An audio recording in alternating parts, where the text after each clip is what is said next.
Sup, ladies and gentlemen, Akalon here, and welcome back. 1 second.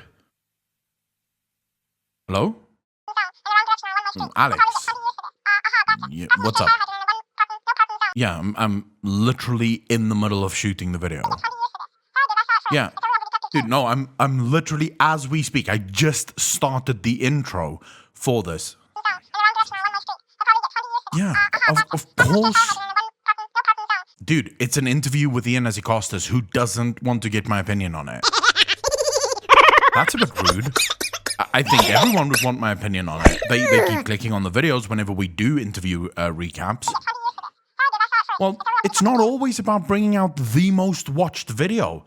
Sometimes it's just about covering stuff that I... Okay. Fine, yes, I will remember to tell them to hit the like button, hit the subscribe button, and smash the bell. Yeah, I'll remember that. Don't worry about it. Dude, they know. They know. We say it in almost every single video. They're aware. No! Yes, okay. Twitch, yes, I'm aware. They're aware. They know there's a Twitch. We say it so often. Everyone comments it at this point. Twitch is there. Yes, they can join on Twitch. And... okay. Dude, I'm literally trying to make the video. Fine. Patreon, I'll plug Patreon as well with all the podcasts and shit like that. I'll do it. It's fine. Okay. Dude, can I make the... Well, that's a bit rude. He just hung up on me.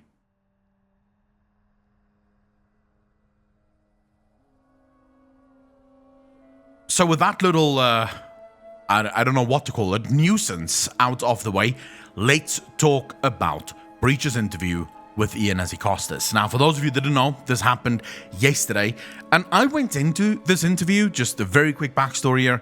I did go into this video sort of worried, into this interview sort of worried, not the video. The video doesn't bother me one bit. But the interview did, mainly because a lot of the time what we get from Ion is, oh yeah, you know, we have plans for this, we're looking into this, we are talking about this. But I think we did get a lot more out of this interview than previously. I do believe that based on previous interviews, this was far more candid, this was far more straightforward. And yes, there was a little bit of lawyer speak, which Ion Hazzikostas is obviously known for. There's a reason why this hoodie exists. It says, and I know you can't see it very well, but it says, "Words of Hazzikostas, battle for answers." That's literally on the merch store because sometimes it is very difficult to get answers out of Ion. But I think in this instance, we did actually get a lot out of Ion. So jumping right into, now that I've wasted your time for so long, jumping right into the interview, I want to start with the very first topic that they discussed. And a lot of this is going to be broken down, and I'm going to give you my opinion. I'm not really going to go into depth about what was said. I'm going to give you the broad strokes and then, you know, just give you my opinion on what was said. So the first question obviously had to be, I don't know how it couldn't be, the state of Shadowlands. The fact that Shadowlands has taken so long to get to 9.1. This is probably the longest we've ever had to wait for a 0.1 patch. I do believe almost ever, at least in modern day WoW.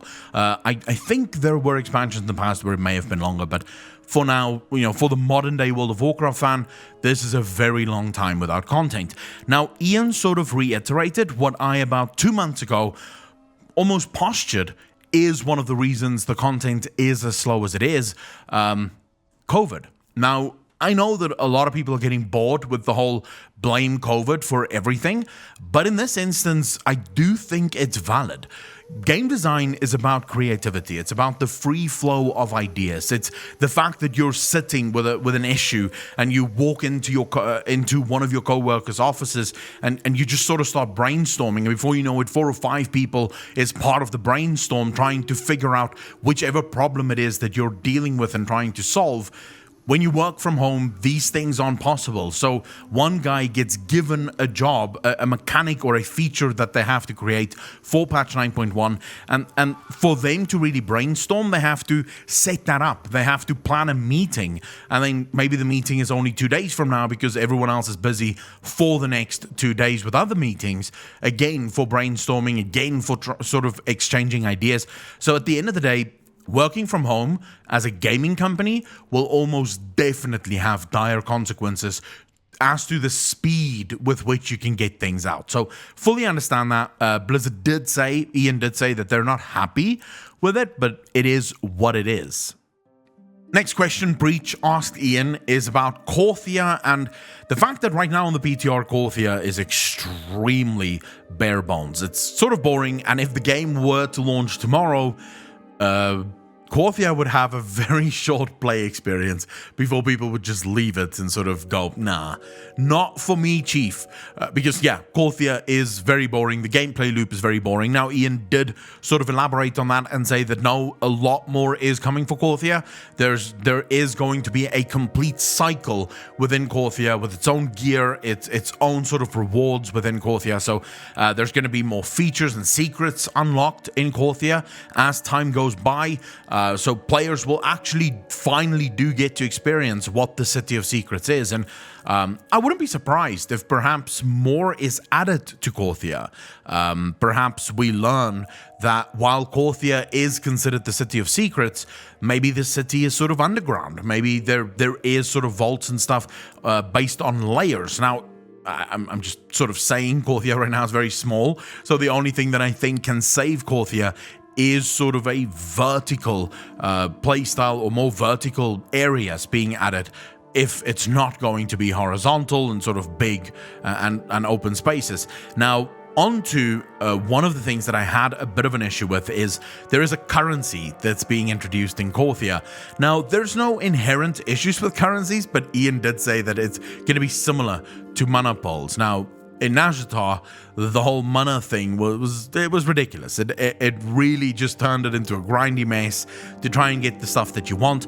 And really, at that point, it turns the content into really a reward-based chase. So you are just doing the content for the ultimate reward at the end of it and not really doing the content because it is fun and it is a fun gameplay loop. Now, I'm not saying that's going to be the case. Korthia, for how small it is actually a very interesting realm, and there's obviously for us story buffs going to be a lot more to Korthia. But I am sort of worried whenever Blizzard adds more currencies, that just gives us another thing that we have to worry about on top of the other things that we already need to worry about, like Anima and Soul Ash, which we're going to be talking about a little bit later in this discussion. But yes, I'm cautiously optimistic, but also cautiously pessimistic. So I'm very neutral at the moment on Korthia. From a story perspective, optimistic. Very, very optimistic. As a lore buff and a lore nerd, 100% give me Korthia. But from a gameplay loop perspective, if it turns into just another grind for another currency that is fairly useless towards the end game, I don't see any reason to really add it. If this is not something that can really feed as an end game for a specific set of players, then really I would say just don't do it. But we're going to get time to test this on the PTR, and obviously we will be doing it. He did sort of talk about zone events, which was also very interesting. I wonder what that could be, but I do think a full wide Korthia zone event could actually be really cool. If it is done well, it could be something the players want to partake in. So hopefully they do actually do it justice. So the next two questions I am sort of going to merge into one, because the one was just Sylvanas' bow. First and foremost, this is a hunter-only bow, which of course makes sense because I tried before on my warlock.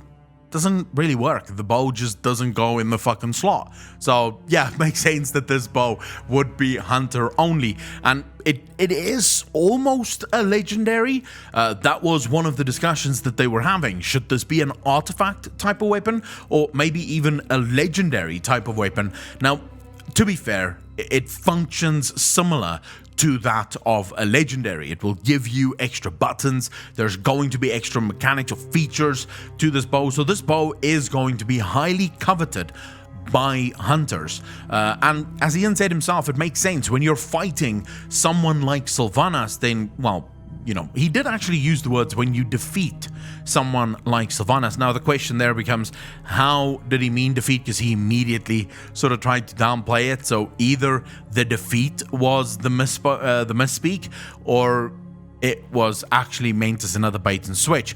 I don't know, Ian is very good usually in interviews and he doesn't give away a lot, but if the defeat bit is true, then maybe us Sylvanas loyalists is going to have a really bad time. But they did sort of talk about the bow, and that the bow is going to be sort of, I think, in between what an artifact and a legendary would be, but it is a very powerful item. And then, of course, they did talk about legendaries, and more specifically, plans to refund legendaries, which, of course, was something in the previous interview that we covered during the Sunday Night Shill show. Will there be any plans for legendary refunds? Now, to my mind, I sort of understand where Blizzard is coming from. They have no plans on implementing any sort of refund system for legendaries, but at the same time, I also feel in a game like World of Warcraft that is incredibly sort of evolving, and you will with every patch have brand new things that you have to do, or brand new talents that you'll take, brand new stats that's going to become important, brand new legendaries that is going to become important. I do feel that adding the ability to refund a legendary or sort of break down a legendary, and then maybe you get half of all of the mats back, so it's still not optimal, but at least it does give you some of that shit back.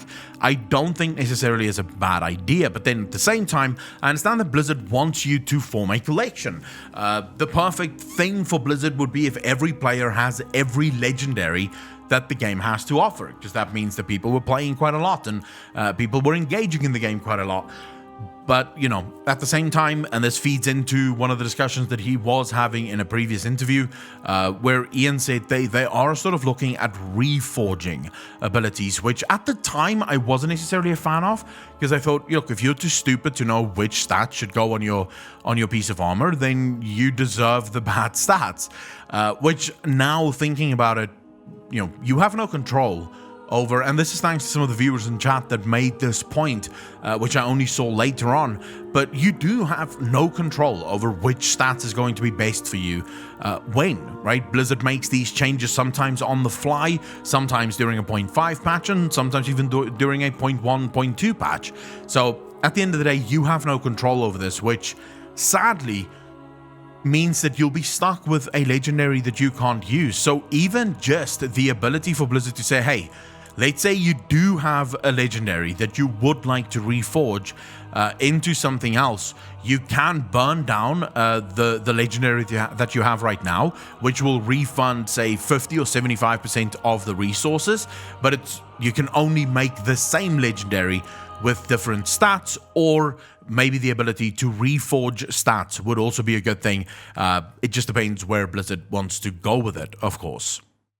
So we'll bundle again the next two together, because there was a quick discussion on Mega Soul Ash. It comes from layers 9 to 12, and of course completing 9 to 12 will allow you to upgrade your legendaries past 2, 3, 5, but you also still get all of the previous layers, so that's not changing. The core functionality of Torghast, or Torghast for a lot of players, isn't changing. Now, personally, I am still of the mind that Torghast needs to lose all Soul Ash. The Torghast needs to be a feature standalone for cosmetics, for enjoyment. It should not be tied to player power. That is my personal opinion on the matter, but we'll get into that more when we talk specifically about Torghast Changes. The next question he asked was about Conduit energy. Now, for those of you that may not know what that is, those are the little crystals at the bottom of your Soulbind interface, telling you how many times you have left to actually change soulbinds. Now, according to Ian, their philosophy on this is they don't want people to swap conduits from one boss fight to the next. So if you're on a very AoE heavy boss, you go for AoE conduits or maybe an AoE soulbind, and then of course if you fight a single target boss, you have to change your conduits again in order to accommodate you for the single target boss.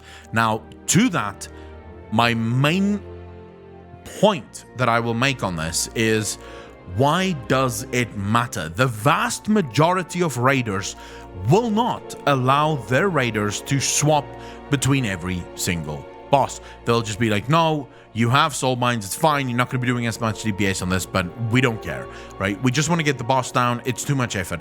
And if the very high, the peak of the player base, the ones who do Mythic and they finish Mythic raiding within a month, if they wish to do this, I do not understand why they're not allowed to. They're allowed to swap talents literally between bosses. I mean, that's something that they're allowed to do. They're allowed to swap gear in between bosses. A lot of high-end raiders, I know because I used to be one, have multiple sets of gear. You have your AoE sets and you have your single target sets. Why not allow them to do the exact same thing with conduits? Just allow for it to be changed on the fly so that people can do that, and it becomes another very interesting little interplay from boss to boss. Your gameplay changes, the way you approach bosses changes. I feel like conduit energy serves a purpose, the purpose that Blizzard wants it to serve, but the purpose that Blizzard wants it to serve goes against how a lot of players want to play their game, and the majority of us will not be affected for or against it, mainly because the majority of us don't care, right? I don't care if I'm doing 5% less DPS on the AoE boss because I'm not even doing the AoE boss because I don't even raid. But even if I did raid now, that would not be a 5% DPS increase, or even a 1 or 2% DPS increase isn't going to be enough of an incentive for me to actually go through the effort of changing the soul conduit the whole time. I don't understand why Blizzard insists on forcing players to play the game in what they deem to be the correct way to play the game, rather than just allowing people to play the bloody game. Like, just let us play the game, dude. That's literally all you have to do. So that's sort of my opinion on it. I would love to know what you guys think in the comment section down below. Like, what's your opinion on conduit energy? Of course, now we get into what I would consider one of the most interesting topics of the night, and one of the most interesting topics in this conversation, and that is, of course, the changes that's going to happen within Torghast. And I'll just very quickly give you a rundown. There's going to be a new UI element, which is basically a star system. So Ian did sort of say, if you want to speed run it, you can do it as quickly as humanly possible, skipping a lot of things, finishing it as quickly as possible to get 5 stars. Or if you're very thorough and you don't die a lot and you don't screw up a lot and you kill everything, that will also net you a 5-star rating. So as long as you get to 4 stars, you can unlock the next layer of Torghast. Under 4 stars, you still get the really cool stuff, but of course you will not be getting the upgrade. So it's going to be more of a Mythic Plus feature. Now, to that, Ian sort of went into some of the issues with Torghast and why players call it Torghast, and he sort of equates this to December, when they nerfed the absolute hell out of Torghast to the point where, I mean, anyone can do Torghast, and you sort of have an expectation that it's just a means to an end. You are going to get all of your soul ash, you are going to one-shot everything in there. It is going to be ridiculously easy. Now, here's the problem, and this is something that I think, let's just continue talking about all the changes that's coming. The Terrague is dead. There is no more death counter. The 5-star or the star system is really now the thing that you're going to be playing for, but you'll still get the reward. And one of the biggest issues they've identified within Torghast is the high success or failure rate. The very, you've spent 2 hours in Torghast just to wipe on the final boss and realize that you don't have the correct abilities to actually unlock the potential to kill this boss. And so you're sort of sat there, you're not going to get why you're in this dungeon or in this Torghast to begin with, the Soul Ash. You're not going to be getting it because you can't kill the final boss. In this, Ian also spoke about a new sort of out of progression system where you will get a new sort of talent tree within Torghast that even if you can't kill the final boss of, say, layer 8, you still gain experience. You still gain tower experience, which can then be spent on sort of tower-specific UI improvements, or not UI improvements, but player improvements that will help you on your next run. So you are still getting more powerful. All of this, though, means nothing as long as player power is tied to Torghast. And this is the thing that I think Ian and Blizzard doesn't understand. Every single feature they introduce, they are so desperate to tie it to something that will force people to do it, rather than just creating a feature that people will enjoy to do because it's just fun to do, and then adding cosmetics and things to it that actually makes it a lot more fun. This allows you to keep it stupidly hard, so people actually do have to work very hard in order to unlock all of the floors and get the cosmetics that they're looking for, and hoping that it drops from the different bosses. But at the same time, it also then allows for those people that don't care about a feature like that, they just don't have to do it. Right? And that really is the point that I think Blizzard continuously misses. They keep thinking, and this is something that scares me about the future of World of Warcraft, because there's a lot of things that we're going to be talking about that Blizzard actually have, that they're going to be adding in the future. But at the end of the day, if this is the philosophy that they keep having, it's going to keep backfiring. Because every single time you tie a system to player power, that becomes a necessity. That system is no longer a system that you may or may not want to partake in. It has now become a system that you must partake in, because you need to upgrade your legendaries, you need to upgrade your player power, and that really is something that I wish Blizzard would remove. Another cool thing that's sort of coming is Mythic Plus like affixes that they're going to be introducing into Torghast.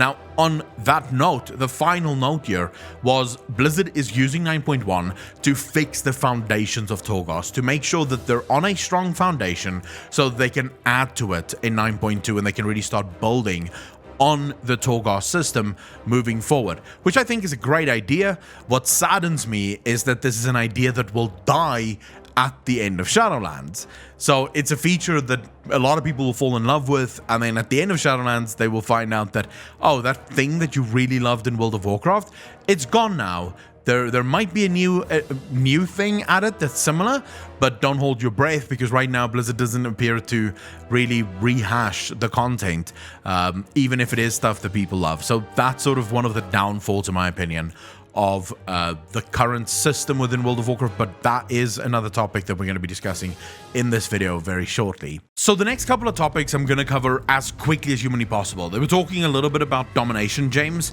and how that will be working, and as it turns out, Blizzard is sort of going to add Domination, James, that is raid specific. It's going to be things that really only works in the raid, or at least improves in the raid, and has far more value in the raid than what it would have in any other content. But even in this, there was a fundamental issue within the basic philosophy of Blizzard Entertainment, because Ian did say, you know, if you're a PvEer, your main thing, if you're a raider, your main thing should be raiding, and then you should be supplementing that with other sources, right? So Mythic Plus or even PvP. If you're a Mythic Plus, or someone who loves Mythic Plus, then your main content should be Mythic Plus, but then you can complement that with things like raid gear and maybe stuff like PvP gear. And then for PvPers, your main content is PvP, but you can then supplement that and sort of complement that with Mythic Plus or with raiding. That to me is a fundamental wrong thing. This is Blizzard continuously trying to tie the different elements and aspects of the game together, right? So they want to tie the game in a nice bow so that everyone does everything and everyone is happy. That's not how it works.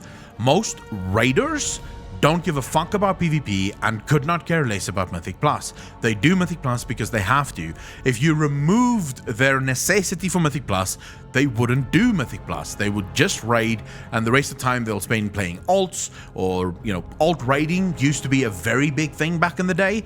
It sort of died out for many guilds, and many people no longer do alt raids because, and this was another part that we'll just discuss here, because of how alts and how unfriendly the game is towards alts, the incredible amount of work that you have to do on an alt to get it ready for going into a raid, you see, that again is Blizzard's problem. They want every system to tie into every endgame system, rather than just allowing people to play the game. Now, on that note, just very quickly, Ian did make a good point. There are people who genuinely just like the journey.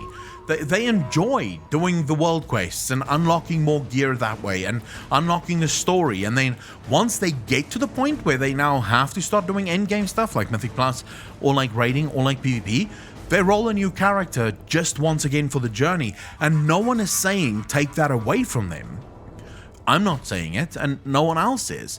But there should be different ways of getting to where you want to be, depending on the type of content that you like. So someone who cares about PvP should not have to do world quests, or even raid, or even dungeon. That should just never be required of them. They should be able to hit max level and jump straight into PvP and just start accruing and acquiring the gear that they need in order to get Gladiator, or whatever the fuck they want to get.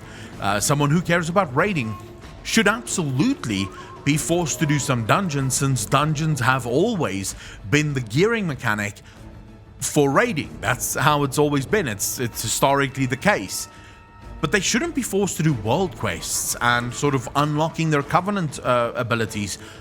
It should be done through dungeons and raids. So someone who doesn't care about the story, doesn't give a shit about the journey, they should be able to just enter dungeons, run them, and get all of the Covenant levels that they need in order to max out, and then jump straight into raids. And that's now where their content is.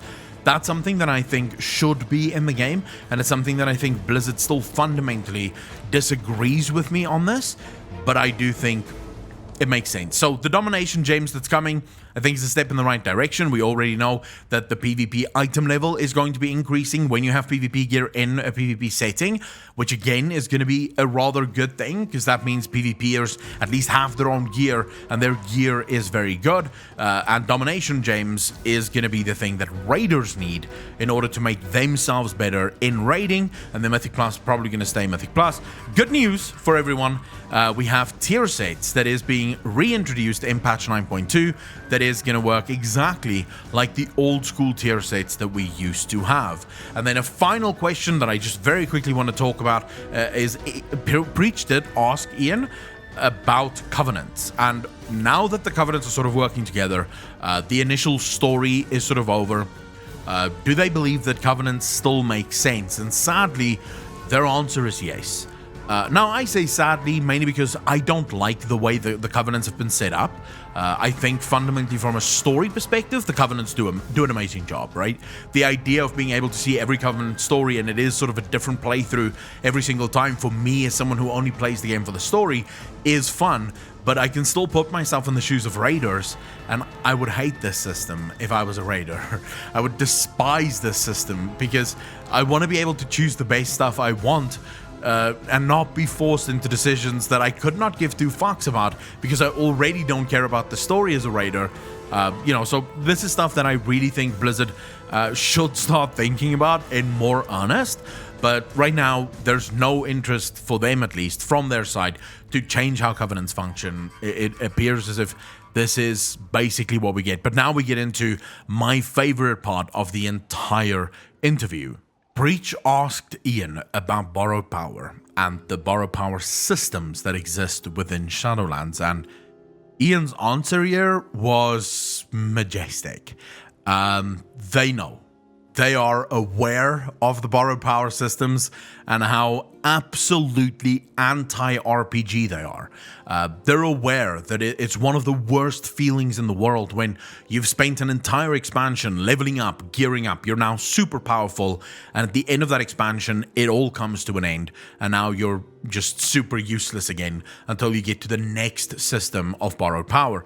Now, Ian did actually explain something that was explained to me by another WoW developer not too long ago. They reached a point round about the era of Mist of Pandaria where they realized this can't keep happening. Their current philosophy at the time used to be new abilities every single expansion, new talents every single expansion, new powers every single expansion, and it reached the point where they realized this is going to collapse in on itself. There is physically no way for them to keep doing it.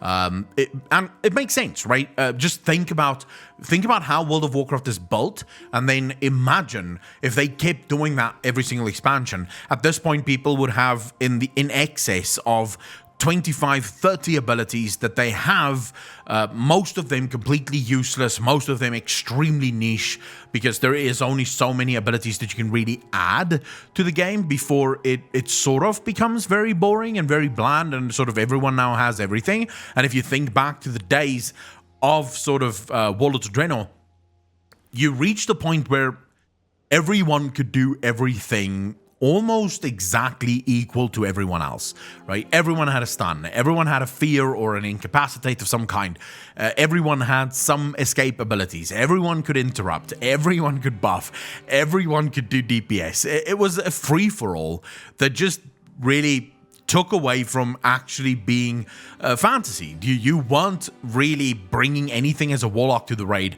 that 5 or 6 other people couldn't bring just as easily, and maybe even better than you could. So it makes sense that Blizzard sort of decided, wait, this system can't work. But I do feel like the current system isn't working either, and Ian agrees. The current system that they have genuinely doesn't work, so they're looking for a way to find a middle ground where you do have systems that's implemented that is permanent, and you're always going to be more powerful because of this. And Ian made a very good point. If you are a mage, right, that goes to the Shadowlands, you should leave the Shadowlands more powerful than what you were when you entered it, because you had that experience. You took down death, or you saved the Shadowlands. Therefore, you should leave that as a more powerful being than what you were before. How exactly they're going to do that, that remains to be seen. I genuinely have no idea what system they'll be able to come up with that does solve the issue of permanence or impermanence, but doesn't become just once again another bloated system that we're gonna see in the future, right? So 4 expansions from now, then holy fuck, we need a big prune again, where everything is just removed again, because again, the system have started to fall in on itself. To that effect, I genuinely don't know what Blizzard is going to do. I have a couple of ideas of things that could work. One of them is the Torghast discussion that we were having earlier. Things like Torghast should be introduced as a permanent feature for all expansions moving forward, but then it should also be done in a neutral location that will never go anywhere. So you move Torghast to something like Karazhan, right? Where now that is the new feature, and it's always going to be built upon. It's always going to be the sort of roguelite game within World of Warcraft that players can, every expansion, go into, get more powerful because they have all the powers that they had the previous expansion unlocked, and now they're getting more powers that they can sort of unlock within Karazhan. So from my perspective, that really is the perfection of the game, is having a feature when you add it last multiple expansions rather than it just lasting a couple.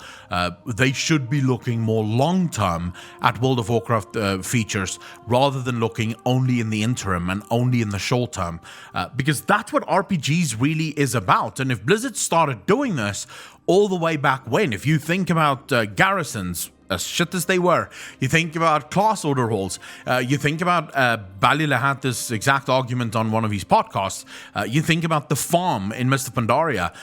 What if all of those features still existed and they were all still very relevant in the game? That would be really cool. Imagine if they constantly, with every expansion, added new features to the farm, and added new features to the garrisons, and added new features to the class order halls. So in addition to all the new things that you can now do in Shadowlands, you also had all of these other things that you could do, and maybe give players the ability to either instantly portal to the farm, or give players the ability to take the farm with them to a new location where they feel they want to have their farm. And on this note, I will say one of the mind-baffling things for me is that after all this time, World of Warcraft still doesn't have player housing. What the fuck is going on? How can World of Warcraft be one of the only MMOs in history that still doesn't have player housing 15, 16 years after its release? You have games like EverQuest 2 that launched like a decade ago but it has player housing, right? So player housing, I feel, is one of these things that could really make, just tie different systems together. So you can move your garrison to your player housing plot and build around that and sort of customize it as you wish. You can move the farm from Mist of Pandaria into your player housing slot, and now you can sort of upgrade it. These are systems that players can continue to add to and continue to enjoy for multiple expansions to come, rather than a single expansion and then it's done. But of course, I do want to know what you guys think of that, because I think it's a really good idea. But of course, I could just be blind and fucking stupid and don't know what I'm talking about. The last question, the last thing that I'm really going to cover here is the alt situation within Shadowlands. Everything else you can sort of read on your own. There is a link in the description down below to the source if you want to go listen to what Ian had to say. But the last thing is about alts and the catch-up mechanics for alts, the alt-friendly nature of the expansion, which of course it isn't.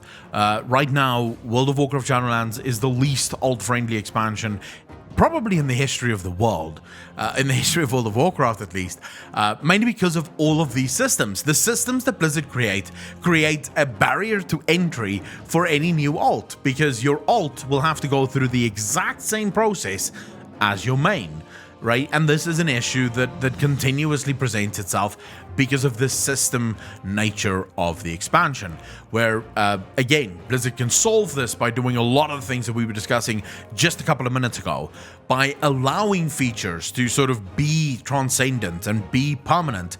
Alts will then also unlock these features as a permanent thing, and there is even a world where a lot of these things can become account bound. Right? So it is an account bound thing. If you buy a house, that house is for all of your alts. It's for your account. So your alts don't get different houses. You have to think about that as the home for everything. That sort of is something that I think could work really well. As for catch-ups, obviously Renown catch-up is fairly good. It's just very boring, but it is good. It functions fine, right? It's just boring because you have to redo a lot of stuff that you didn't want to do previously, like a bunch of world quests and a lot of quests sometimes, especially if you're rolling the same covenant. That just gets really annoying and really tedious. And then, of course, you have the Soul Ash that doesn't really have a catch-up mechanic, which is just feels Batman. So, yeah, I would like to see Blizzard, at least for Shadowlands, add more alt catch-up mechanics, but then for the future, to have alts in mind whenever you play, that, you know, you don't want to go through the same shit. When you level an alt, the vast majority of people do so to experience the game, whichever game they play, be it raiding, be it Mythic Plus, be it PvP, be it open world. You are sort of leveling that alt to experience the game in a different manner. So if you are a raider, a Mythic Pluser, or a PvPer, you genuinely do not want to experience world quests on a different character. That's not the point. The point is to get into the content that you want to do most with your alt. But right now, with how unfriendly it is towards alts, a lot of people just skip that. They don't see the point of doing it. And then, of course, as I said, there's a bunch of others, like the healer DPS inequality, talking about utility and cooldowns, talking about the AoE cap. And then, of course, the final question, will we see another Mage Tower-like thing? To which Ian said, not really. The Mage Tower served a very specific purpose, but I do think that if you do Torghast correctly, it could serve the purpose that the Mage Tower did previously. So I don't see that as a big deal. I don't think we need another Mage Tower. If Torghast is done well, it will do well. That's just how it goes, you know? And with that said, guys, this is the end of the video. Why is he calling me the whole time? Alex. Yeah, I just finished the video. Of course, I'll upload it to the drive as soon as it's done, but I still have to do the outro. You've literally just interrupted me on the outro. You'll get the video as soon as possible. Like, I swear to God, I'll upload it now within the next 5 minutes. Of course, if you keep calling me, that is impossible.